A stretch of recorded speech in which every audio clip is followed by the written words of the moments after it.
क्या लहसुन प्याज खाना पाप है? आइए जानें। हाल ही में प्रेमानंद महाराज से किसी ने सवाल किया कि क्या प्याज खाना पाप है। आइए जानते हैं इस पर प्रेमानंद महाराज ने क्या कहा।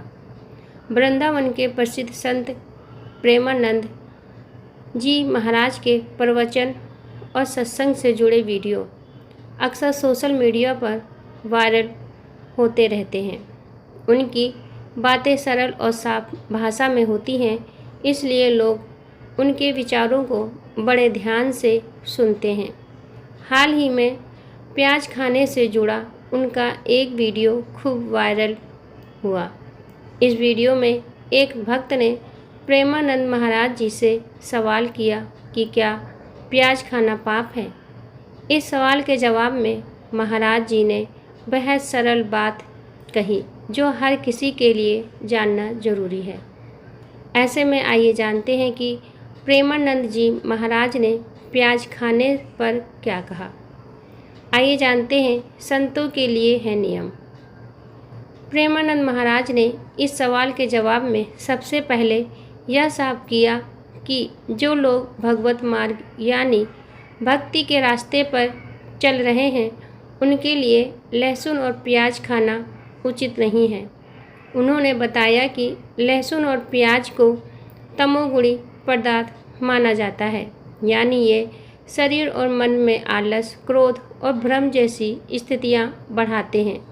इसलिए जो व्यक्ति भगवान की भक्ति कर रहे हैं या संत जीवन जी रहे हैं उनके लिए सात्विक भोजन करना आवश्यक है।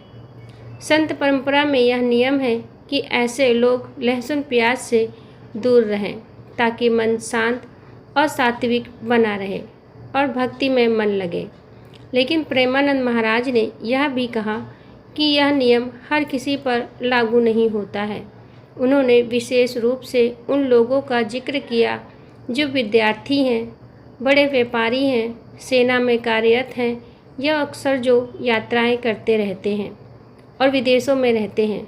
ऐसे लोगों के लिए हर जगह सात्विक भोजन उपलब्ध नहीं हो पाता, खासकर बिना लहसुन प्याज का खाना। इसलिए इन परिस्थितियों में अगर वे लहसुन प्याज खाते हैं तो यह पाप नहीं माना जाएगा। महाराज जी ने कहा कि ये लोग गृहस्थ जीवन जी रहे हैं, समाज की जिम्मेदारियां हैं। ये सन्यासी नहीं हैं कि हर जगह नियमों का पालन कर पाएँ। आइए जानें, लहसुन प्याज खाना पाप नहीं है, परंतु शराब और मांसाहार से बचें।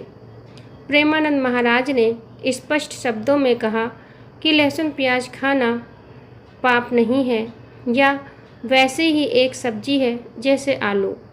हाँ, इसे तामसिक माना गया है, लेकिन यह शराब पीने या मांस मछली खाने जैसा अक्षम कर्म नहीं है। उन्होंने कहा कि शराब और मांसाहार तो पूरी तरह से वर्जित है, इससे तो हर हाल में दूर रहना चाहिए। लेकिन जहाँ लहसुन प्याज के बिना भोजन संभव ना हो वहाँ इसे खाने में कोई पाप नहीं होगा।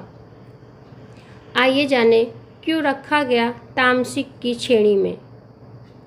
महाराज जी ने बताया कि हालांकि प्याज और लहसुन वैसे तो ज़मीन के अंदर पैदा होते हैं जैसे आलू या मूली, लेकिन इनके गुण तामसिक माने गए हैं।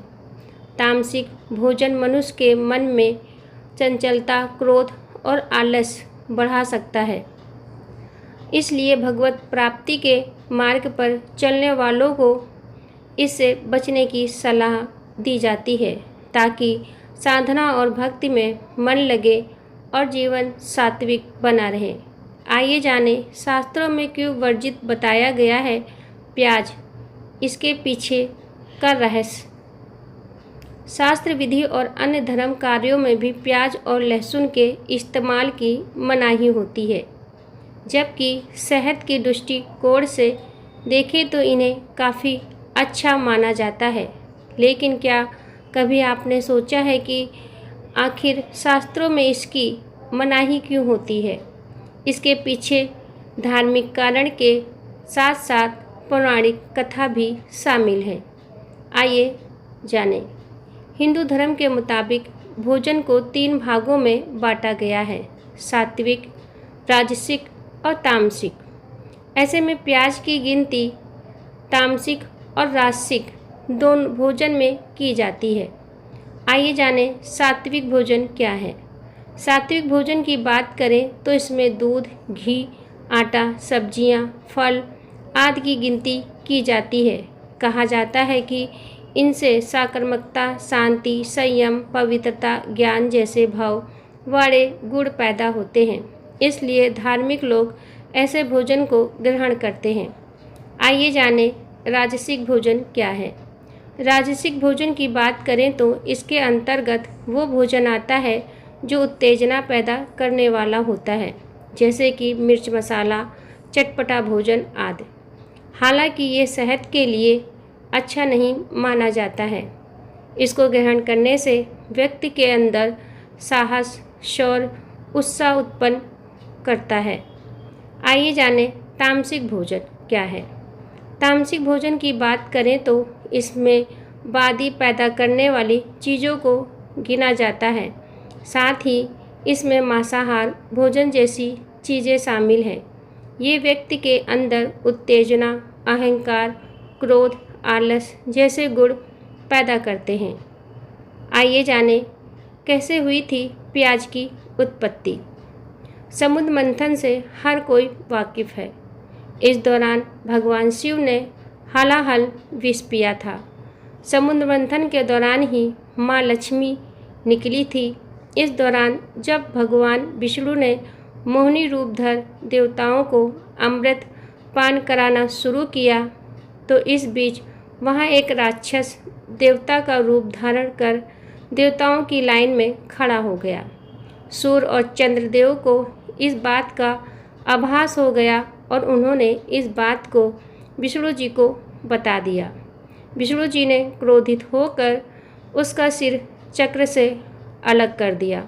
चूँकि राक्षस ने थोड़ा अमृत पान कर लिया था, जिससे उसके कटने से जो खून की बूंदें निकली वो ज़मीन पर गिरकर लहसुन और प्याज बन गई। ऐसे में यहीं से लहसुन और प्याज की उत्पत्ति हुई थी।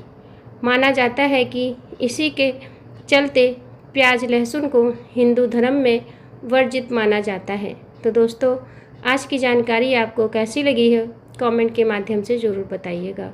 अगर वीडियो अच्छी लगी हो तो लाइक कीजिएगा, शेयर कीजिएगा। अगर न्यू है तो हमारे चैनल को सब्सक्राइब कीजिएगा। फिर मिलते हैं ऐसी ही अन्य वीडियो में। तब तक के लिए राधे राधे, जय श्री कृष्ण।